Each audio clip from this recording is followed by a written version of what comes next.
Welcome to another episode of Love and Reality Podcast. I am your host, Ricky Valero. On today's episode, I'm going to be kicking off my coverage of Married at First Sight, Season 18, Episode 1. Married at First Sight, Season 18 will debut on October the 15th, which was last night, or if you're watching this tonight, at 8 p.m. 7 Central Time, and will air weeklies on Tuesdays on Lifetime, available on the app the day after. Officially slated for Tuesday, October 15th, Married at First Sight return will focus on 10 singles looking for love as they embark on a journey to meet the love of their lives by marrying a complete stranger at the altar. This season's cast hails from Chicago, bringing the action to the Windy City. Folks, I am very excited to chat about Married at First Sight and break down this first episode, which was filled with lots of interesting activities. For those of you at home watching here on the YouTube, I'm going to have a little chart up for you guys where you're able to see the couples as we talk about them, and we'll break them down real quick. We have Camille and Thomas, these two little lovebirds here. We also have Akechi and Amim on here as well. These look a little more happier than the other ones. Then we have David and Michelle. And then, of course, we have Madison and Allen, who I have some thoughts about after today's episode. And then our final two are Carla and Juan. And like I said, as we talk about the episodes and as we talk about the people, I have them up on the screen so you know who exactly we are talking about. But the first couple that's going to be brought up and talked about in this week's episode is going to be David and Michelle. Because on the early stages of the show, of course, we're starting to meet the individuals that are going to get married, right? Married at first sight within 14 days until the wedding. Michelle thinks she's a catch because she has her life together. She's been single for 6 years. She's independent and looking for an equal. She's looking for a light-skinned guy with tattoos that is fun, while he is basically looking for her, a independent, strong, and confident woman. And he said family ties are very, very important to him. He's ready to lock it down. I think I like this dude. I feel like he was very genuine in this process and very personable. The conversation that he's having with the family and his mom, and he talked about his relationship with his parents and how they've been together for a long period of time, and that's kind of inspired him. And he's starting to see that the time's wasting on by, and he wants that aspect of his life to be fulfilled now. There's nothing wrong with that. It's definitely an interesting experiment and thing to go on. But his mom is his rock, and his parents have been together for a long time. And his mom got a little bit emotional here. She got a little bit emotional just talking about the idea of her baby getting married. Akechi and Amim here are our next two on the fold. If I'm saying that incorrectly, just drop me something in the chat. You know what I mean? He paints, he's a writer, and he loves to do music. I love his artistic style just right off the rip. He is working as a college counselor, and he's ready to be married. He tried to be picked on the show before in Houston, but didn't make the cut. So he's back here in Chicago. His friends are a little skeptical and try to unpack some of the things that he needs from a relationship. One of the funniest things of this episode was one of his friends were like, hey, what if she arrives and doesn't have a leg? And that's an interesting conundrum, because obviously they're not going to be picking somebody like that for somebody, but that just was hilarious. To me, it's funny that you have these anomalies that pop up like this. Amim is 35.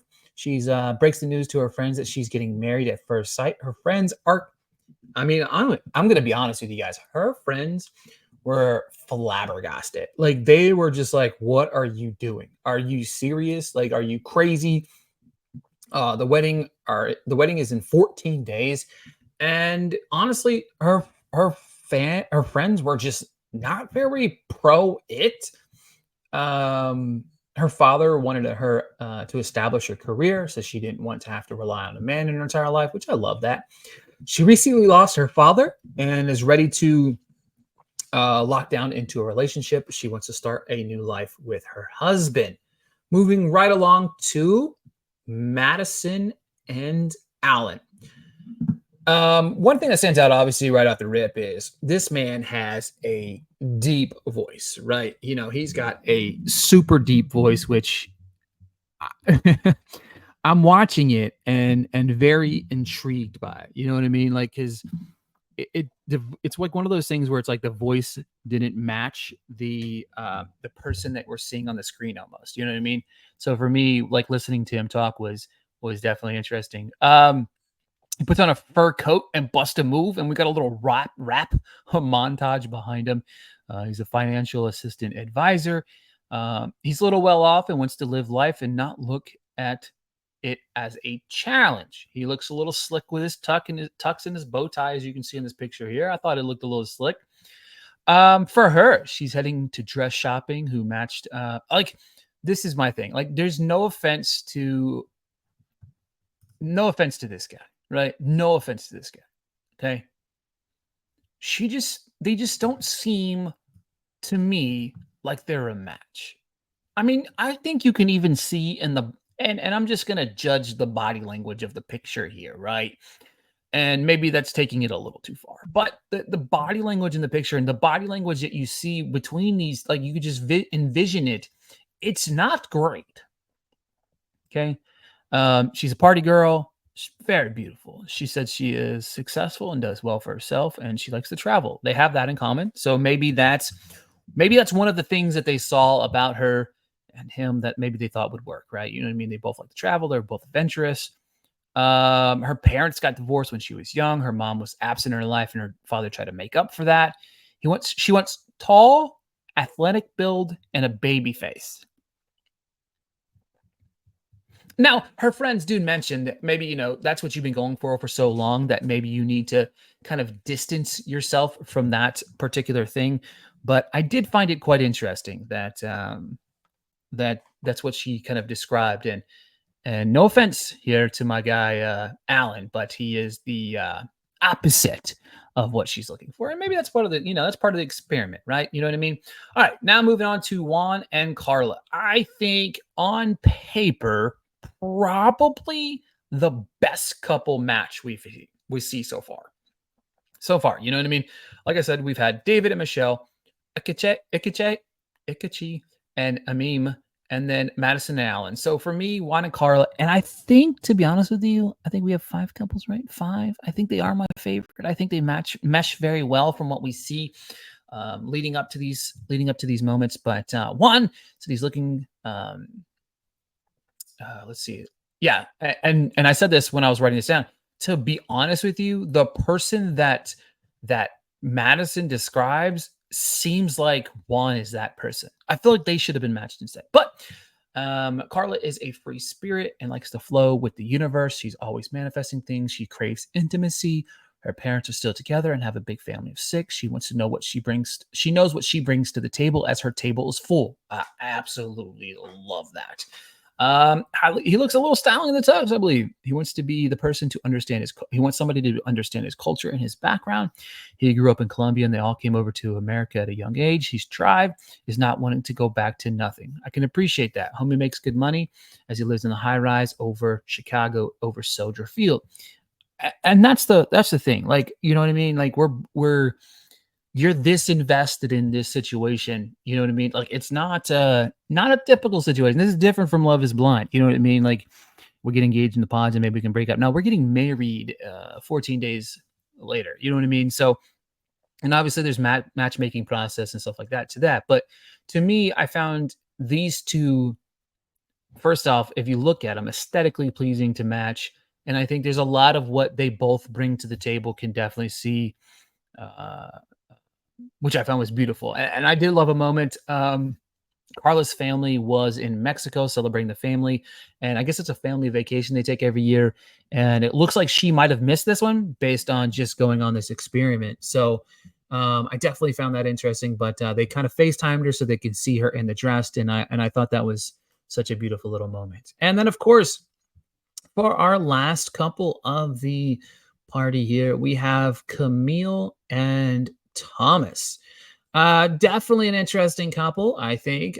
She hopes her hubby is speechless when she sees him walking down the aisle. I love that. Look, I'm sorry, but if you ever get married, like that's just the most important thing that you need to ensure that you're doing. You got to make sure you light up like never before. She's a hopeless romantic. She said things that have been not she said things have not been acting right, which is hilarious. She hopes that all these toads she had kissed is to find the one now. Thomas said he wants to do this to push him to take the next step forward. Oh, well, that for sure will make that happen. My guy has all of his stuff organized to a T. Like he seems like he is super OCD, which is fine. His dad said when he passed, he wanted to honor him. He wants his son to basically honor him by carrying the legacy to the next level, getting married, having kids, etc., etc.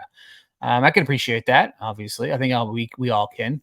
Now for the meetup, we had a meetup amongst all of the crew, and we had all of the ladies talking, all the guys talking. Alan,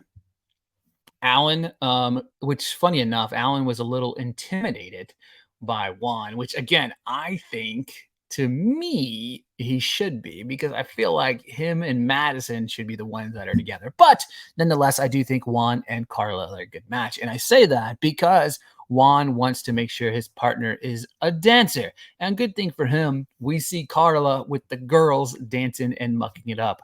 I love that. Akechi said they've been writing. He's been writing letters to his future wife for years. Kind of cute. I like it. You know what I mean? You can't be mad about that. Carla's getting down to business, and the ladies are shocked by it. Good for her. Juan is ready to get down to his business as well. Again, I say what I say about Juan and Madison, but I will say Carla is pretty like spot on for him as well. So there's lots and lots and lots of sex talk that goes down, but it is time for our first of 5 weddings. Obviously, we're going to see 1.5 of those in this episode if you watched. Camille and Thomas's wedding day has arrived. Let me go ahead and throw the couple back on the screen here. Camille and Thomas, that little beautiful bride, and I like the smile. Like her smile is definitely felt a little bit more forced, and his smile is a little bit more sincere. But let's go ahead and jump down right into this wedding, y'all. All right. So Thomas's insecurities are coming out about not meeting her expectations. He wants her to accept him for his flaws. I appreciate and understand that. I think everybody wants a relationship in life where we find somebody that they want to love us even with the flaws that we have, which is funny because on the flip side, we hear her talking to her friends, basically saying the same exact worries about not accepting her and having that same worry with her girls. An interesting thing, especially for this show, you know what I mean? Love is Blind or any other show that you're kind of meeting, you drop the love word. They drop it a lot, like super fast. You know what I mean? We see it drop super fast from time to time on these shows. But on this particular show, the love, I don't think you can drop. I mean, it's definitely like a red flag, right? I would love to hear you guys' thoughts in the chat below. Is it a red flag, in your opinion, for if you're on the Married at First Sight? Is it really a red flag if they're just dropping the L-bomb on day one? Like it's different. Like you don't even know these people, so it's definitely weird. All right. Thomas's twin brother's getting a little emotional as they talk about their dad overlooking him. He got his mom a picture, like a picture frame of the dad, and he gave it to her so he can walk her down the aisle. And this just like, look, I don't know. You know what I mean? As you're watching this, you can't help but get emotional. You can't help but get wrapped up in this moment, and you're just like in awe of all of the emotions. And then what I think I love the most about this moment was like when her mom looks at him when his mom looks at him and goes, "Hey, I just want you to be a great husband like your dad was." Like that's like damn, you know what I mean? Like what a moment. You know what I mean? I loved it. And in one of the most interesting moments we see, his biological mom, which he apparently only has had a relationship with over the last few years, shows up to the situation here, shows up to the wedding. And if looks could kill, you can see his real mom, the mother that raised him, definitely was putting a smile on for her son. You know what I mean? You can definitely see that there's some animosity there. And kudos to her, kudos to the mom that raised him, A, for raising him, and then B, kudos to her for putting a smile on her face, even in this moment where she felt like she probably had something to say. You know what I mean? There was definitely something that needed to be said here. And I thought it was hilarious. Like, you know what I mean? I was like eating it up. You know what I mean? You can just tell with the side eye and stuff like that. But there we go. It's wedding time. She's beginning to freak out. She's leaning in on going on the opposite direction. She's freaking out, unsure if she can do it, and walks away. We see the producer kind of sit and chat with her for a minute, ask her, why get to this point if you're just going to turn around? I mean, exactly. She says she feels insane right now. The thing about this is, look, you feel insane now.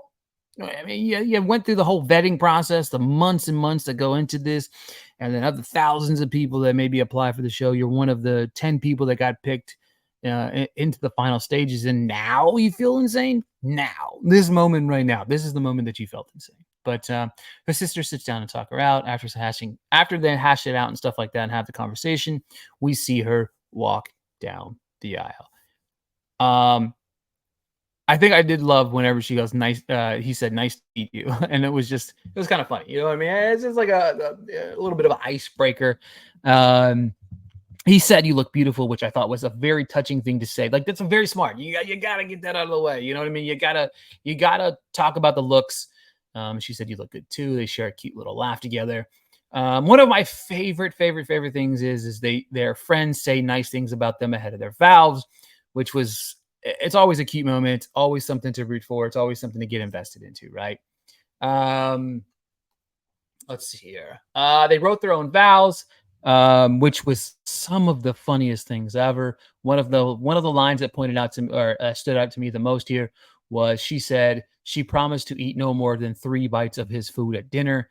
I laughed my ass off. And then my personal favorite, this skyrocket Thomas up to the top of my list of my favorites on the show already. And I know it's early, guys, calm down. But he skyrocketed up to my things. He says, he'll let her choose the right side of the bed, which was funny. But then he'll let her have the window seat on the plane as long as she doesn't clap when the plane lands. Exactly. My point exactly. I'm going to go on a little bit of rant, but the people that decide to clap when the plane lands are just absolutely mind-blowing and annoying.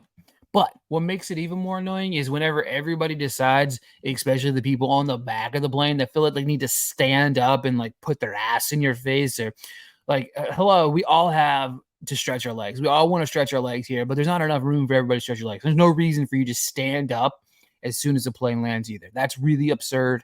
It's really obnoxious. Please stop doing that. But these two obviously said I do, and we get our first couple married of the season. So moving right along to the questionable couple that I believe I'm not 100% sure about, that being Madison and Allen. All right, let's see here. Still very unsure about these two. Alan hopes his dad shows up and his parents haven't seen each other since his college graduation. Then, of course, we see his dad arrive, and it was a little weird. I'll be honest. His dad was a little weird. The dynamic was weird.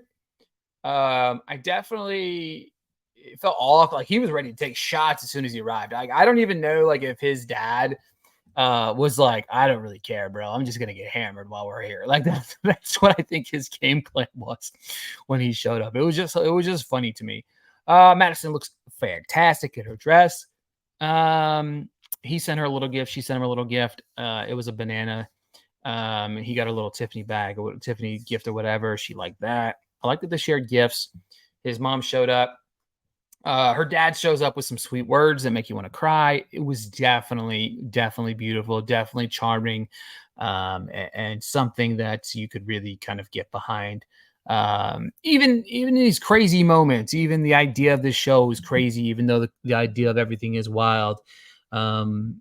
It still gets you. It still gets you all up in your feels. I thought about this after I was watching it. I was like, you know what? These two kind of give me Leo and Brittany vibes. And if you get that, it's from Love is Blind season 7 here. I do think that these two kind of give me that vibe ahead of the wedding. Obviously, that was it for this week's episode. We only got the one wedding, and we've got 4 more to take a peek at over next week. I'm definitely definitely like digging some of this, what's going on so far. It's still early. We don't have enough drama to cry home about yet, but I would love to hear your thoughts on the matchmaking. I'd love to hear your thoughts on who you think matches well, who doesn't match well. We'll be right here covering it every single week. We will be breaking down the Married at First Sight and breaking down the couples, breaking down the drama, and everything in between. Thank you guys so much for tuning in to another episode of the Love and Reality Podcast. We'll be back next